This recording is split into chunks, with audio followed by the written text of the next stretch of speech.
Pat, thank you so much for the opportunity to be a part of this wonderful event. I've looked at what you've done in the past in a couple of locations, and I just think this is something that if we could, we perhaps could replicate it as far across this country as possible. And I would imagine that the support is out there to do this, because there's nothing more important at our age and our state of being in this country than to work with our young people, because those are our future leaders, and those are the individuals who will ultimately run this country, and we want them to be able to do it the right way. And ethics is a critical part of any form of leadership that one can think about.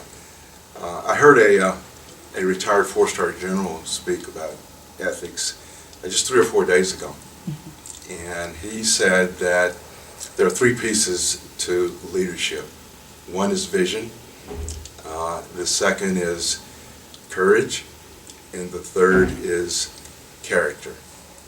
And I agree with that assessment, because if we think about leading people, your subordinates are always watching you as a leader, everything that you do. So let's just look at the vision piece. If you're a little short on vision, you know, your subordinates will kind of figure, the boss will figure it out, and the boss will learn some things, and the boss will catch up, and the boss will have vision eventually.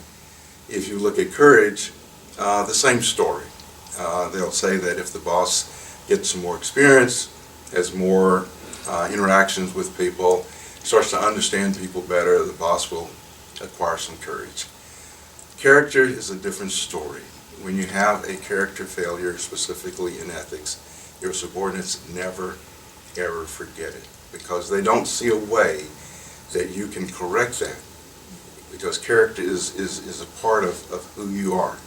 So we really don't get a lot of chances to do the ethics portion of leadership the right way.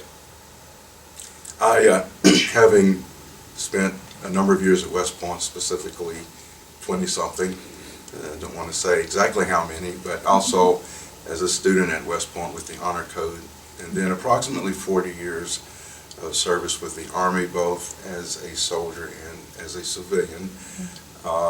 It's all about character and ethics. It's all about making the proper decision, the correct decision, the right decision, the ethical decision, no matter what the circumstances happen to be. And I haven't seen any variation in that between the military and the civilian side of the Army.